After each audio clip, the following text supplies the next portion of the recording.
everyone, this side Arohi from Python Technologies, and in my today's tutorial I'll show you how to use multi-layer perceptron for image classification.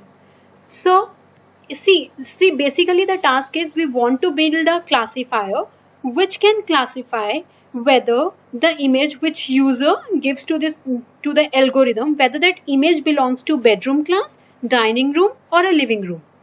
And if we want our classifier to perform this task, then we need to train our algorithm first of all on that particular type of data, right? So we'll first train our data and then test it on the test data. So these are the required modules which are required for this particular task. So I've imported all the modules, and then the data on which we are working upon is this. So in dataset folder, we have three folders: bedroom folder, dining room folder and living room folder. In bedroom folder, we have images related to bedroom, and in dining room folder, we have related images, and in living room folder, we have related images to living room. So this is the data on which we want to work today. So first of all, what I'm doing over here is in room type variable, I'm using os.listdir. So what is this os.listdir? This is basically a method which will give us the list of all the files and directories in that particular folder.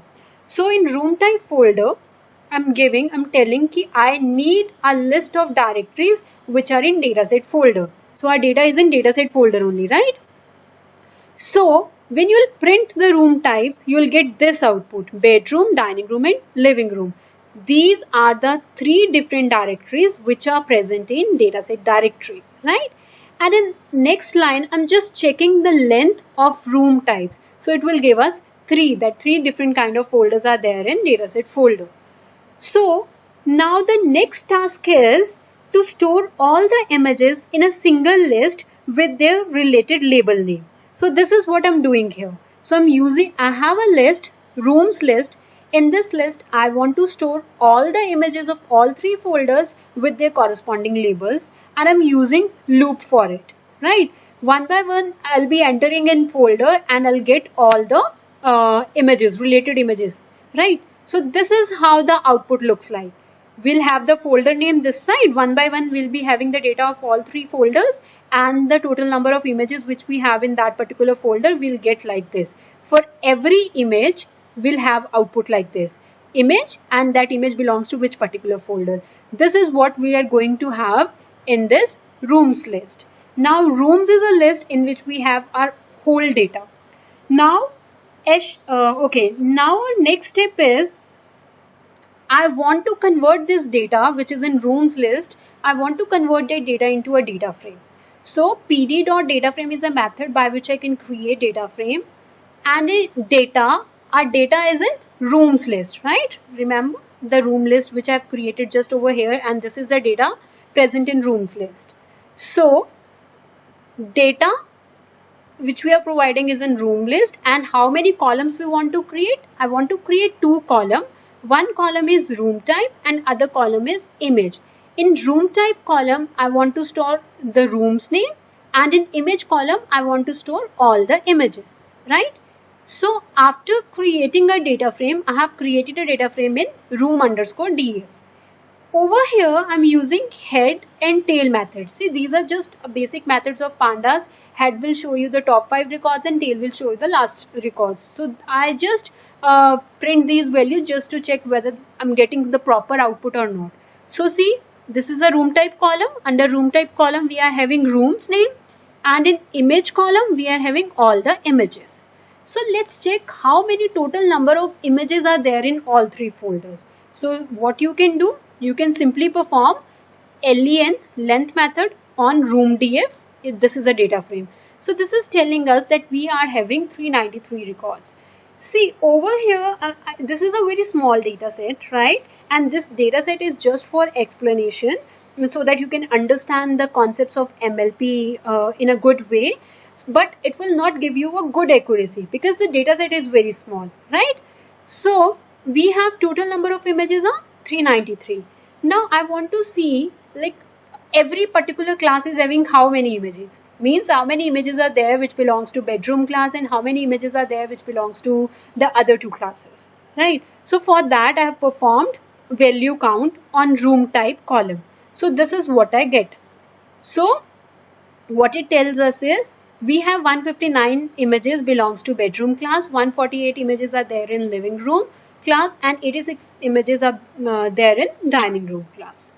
Okay, so the next task is now we want to run a classifier on this data set. But before that, if you want to run a classifier on it, you want to train your algorithm on the images which we have in our data set. So the very first task is to resize your images. Right now, the data set which we are having, all the images are of different size, right? So we need to resize all the images of all three folders into a single size, then only we can perform a classifier on it. So I want to convert all the images into 300 by 300. So I have stored this 300 in a variable. Later on, I'll be using this variable only for resizing the images. And I have created two lists over here, images list and label list. In images list, I want to store all the resized images, means the images when we perform resizing on it, and all the images when get converted into 300 by 300, I want to store all the resized images in images list, and I want to store their corresponding labels in labels list. And for that, again, I'm using a for loop. This loop will take us in a folder one by one. We'll go in first folder first of all, and then we'll perform this functionality, and then in second folder, then we'll perform this functionality, right?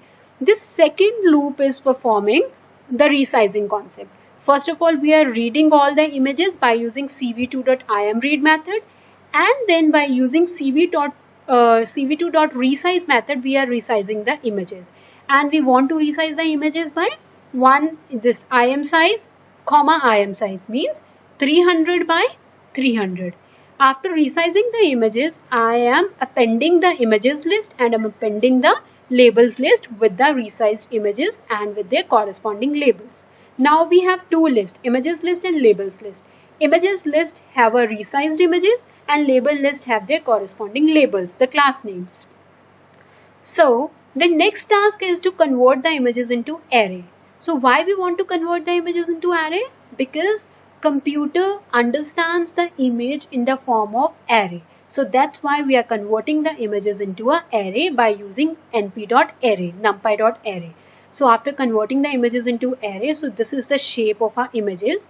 We have 393 images of size 300 by 300. This 3 means colored images.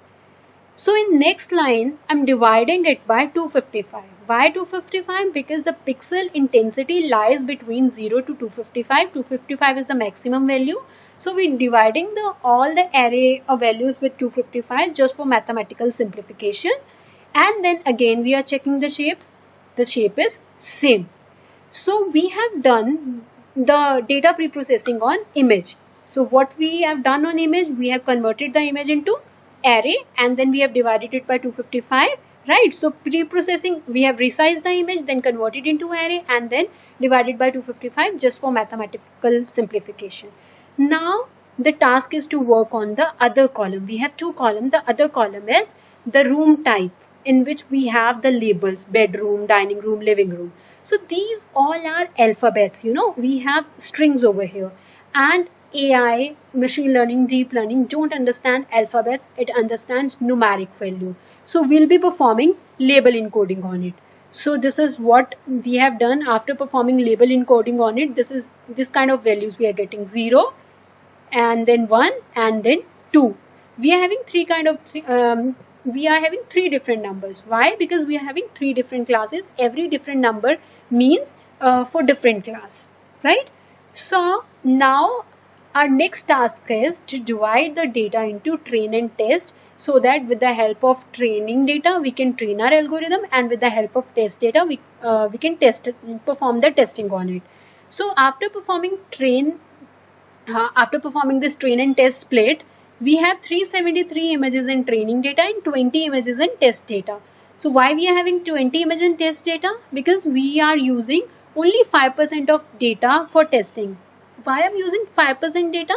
Because that whole data set is very small, and that's why I'm using very less data for test size, right? So now our data is ready for image classification. The next thing is we just need to run a algorithm on it. So let's do that. So the algorithm which I'm using over here is, first of all, see, we are using Keras over here. So with the help of Keras, I'm solving this image classification problem. So first of all, we need to import Keras libraries and the all required libraries. So I've imported it. And then in model variable, I'm creating a model, and this is what how I'm creating. See, first of all, I'm saying I want to flatten the image. Why we want to flatten the image? Means when we'll give this input to our algorithm, so we need to flatten the image. Means we need to convert it into one dimensional. So we are giving our image size over here. So our image size is 300 by 300 after resizing, and 3 means we are having colored image. So this is the input shape of the image which we are giving to our this model, and model is flattening our this image into a one dimensional. And then in next layer we have 256 neurons, right? Means after flattening our image, data will go to the next layer, and over there we are having 256 neurons which will process it. And then finally we have the final layer, this is the output layer, right? In this output layer we are having 3 neurons. So now why we are having three neurons? Because we are having 3 output classes. And while performing image classification, always remember your output layer will have only those many neurons. It always depends upon the number of classes you have. So we have 3 types of classes. So we have 3 neurons, right? And the activation function we are using over here is softmax. Means it will calculate the probability for each class, and the class which will have higher probability, the image which we are giving to our algorithm will belong to that particular class, right? So this is a model. So over here I've created a very small model, right? You can, increase the number of layers. So let's see the next line. So over here I'm just checking the model summary, and then I'm compiling my model. The optimizer which I'm using is Adam optimizer. It will again change the, update the weights, and Adam optimizer will does that, right? And over here I'm fitting the model with the training data. We always need to train our algorithm, right? So over here we are training our algorithm, and for training we can use just dot fit. Model is in model variable only we have created a model, right? We have defined our layers, dot fit, and we are fitting train x and train y in it. And how many epochs I want to run? I want to run 5 epochs. And after that 5 epochs, this is what a training process done. Now the next task is to predict. So to predict, we can use predict classes on test data, and this is what it is predicting. So how many values are we are getting over here? 20 values, because in our test data we have 20 records, right? So it is predicting output for 20 values. So as I've told you that we have very less data, so accuracy will not be good, and even number of epochs are very less, which I'm using over here. So you can increase the number of epochs, and then you can see the results, and even you can increase the number of images in the dataset, and you will get better results. But from in my case, after 5 epochs, I'm only getting 40% of accuracy, right? So now, so this is what it has checked on test data. Suppose now we want to take input from user, right? We want to take input from user, and then we want to classify that the input which user gave, that particular image belongs to which particular class. So Keras.preprocessing.image have one method, load underscore img. By using this method we can load the image, right? So image variable, in image variable, using that load image method, I'm loading this image. Target size 300 by 300 simply means the image which user is giving, that image will get resized to 300 by 300, right?